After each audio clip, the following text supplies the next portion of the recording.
C'est quand il m'a dit, Jean-Baptiste, mais qu'est-ce qui s'est passé? J'ai dit, nous sommes morts, mais regarde ton corps. Il a commencé à crier, mon Dieu, Seigneur, fais retourner le temps, remets le temps en arrière. Oh mon Dieu, ma pauvre femme et les enfants. Je ne lui ai même pas montré là, j'ai caché de l'argent. Ah, mes petits frères vont faire du tort à ma femme. Seigneur, fais quelque chose, fais quelque chose. C'est quand il était en train de pleurer, de supplier Dieu, n'est-ce pas, de faire reculer le temps.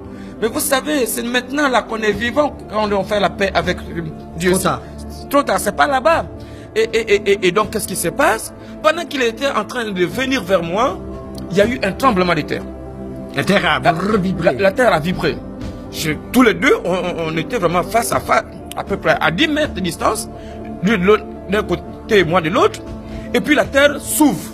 Je vois une fumée qui sort d'abord et je vois des êtres, des colosses, des monstres. Des démons, des monstres.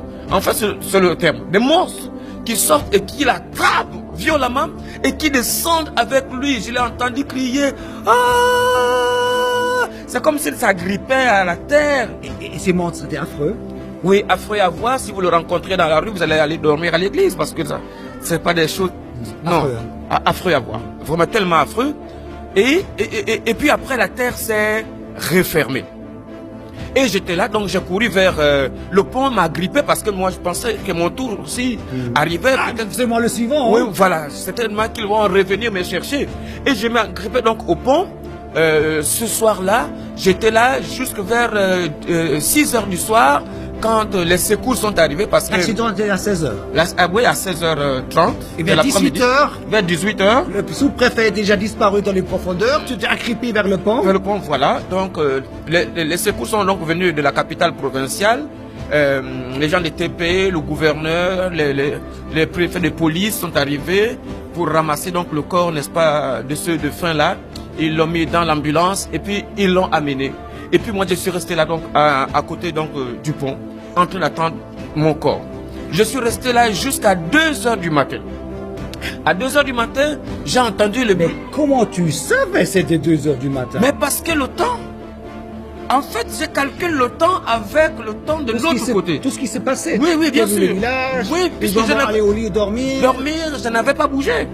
Tu as vu tout ce qui se passait. Tout ce qui se passait. Tu avais une relation vers le temps. Oui, exact, c'est ça le mot même. J'avais la relation avec le temps. Je peux percevoir, réfléchir et penser à certaines choses. Incroyable. Alors donc, vers 2h du matin, ils sont arrivés, les TP sont arrivés avec un camion grue. Et puis, avec des lampes torches, des projecteurs et tout, il y avait le docteur Diané, c'était un médecin guinéen, qui avait fui, n'est-ce pas, la dictature du président Sékou Touré en Guinée, et qui s'était réfugié ici au Gabon. Ah, donc, c'était lui qui... Et la nuit, ils ont, avec un camion cru, sorti la voiture... Ils ont sorti la voiture de la rivière, ils l'ont déposé sur la route. Sur les rivières. Oui, à la route.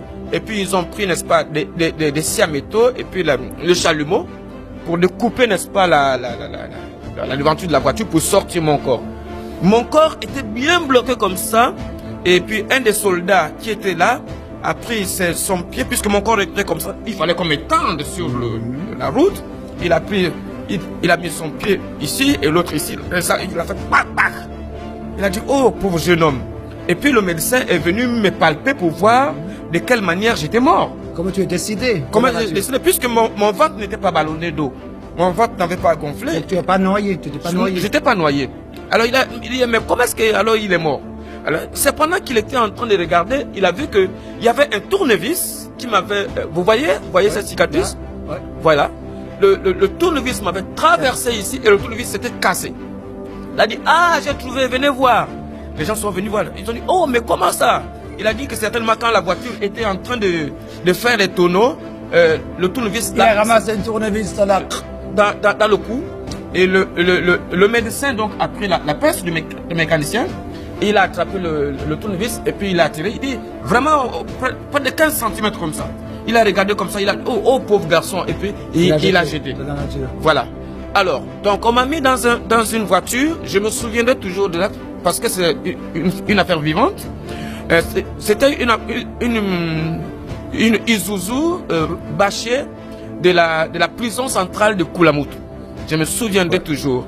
Ils ont pris mon corps et puis ils ont mis, n'est-ce pas, derrière. sans autre aménagement. Et puis, allez, on part avec. Ils sont partis avec mon corps. Vous allez me poser la question, mais comment, est-ce que j'étais assis ou quoi? Non, non, je pouvais glisser dans l'espace. Je pouvais passer à travers le mur. À ma pensée, je pouvais... Ton corps d'esprit. Tu avais un corps d'esprit. Oui. Et le corps esprit, il a suivi tout le long de la voiture. Oui. Je suis tout le long de la voiture jusqu'à ce qu'on arrive, n'est-ce pas, à l'hôpital de Koulamoutou. Bien sûr, ton corps, il était là. Oui, mon corps était là. Alors donc là-bas, on a fait descendre le corps et il y avait du monde là qui regardait. Ah mais donc du beau monde. Donc pas n'importe qui, hein, tous les médecins spécialisés. Oui, la police, la gendarmerie, tout le monde était là pour le constat. Et puis on m'a mis dans une salle où on mettait les indigents, c'est-à-dire quand les prisonniers mouraient ou bien quelqu'un comme ça, on le met dans cette salle-là. À l'époque aussi, il n'y avait pas de morgue. Hein? Pas de frigo, hein? Pas de frigo. On t'a pas mis dans le frigo. Non. On devait... Par chance. Oui, par chance. C'est Dieu. C'est lui qui faisait tout ça. Alors, on m'a mis sur un brancard, et puis il est venu, le docteur Diané a écrit des mots le ticket. Voilà, il a mis, sur ton pied, sur mon pouce, oui, un ficelle affiché en plastique. Et puis, ils m'ont mis, n'est-ce pas, un drap vert. Ils n'ont même pas pris la peine d'enlever mes habits qui étaient mouillés et tout, et puisque j'étais bien mort, alors. Ça sert à quoi? Voilà. Et puis il a regardé sa montre, il a dit, oh, il faut déjà 4h30 du matin, demain j'ai des interventions à faire, il faut que je rentre. Quand il est sorti de cette salle-là, moi aussi je les ai suivis. Et je suis resté là donc devant la cour de l'hôpital jusqu'au moins à 5h30 du matin. Mais tu savais que ton corps, il était à l'intérieur. Oui, mais j'étais là. Tu savais, lui, il était là, et moi,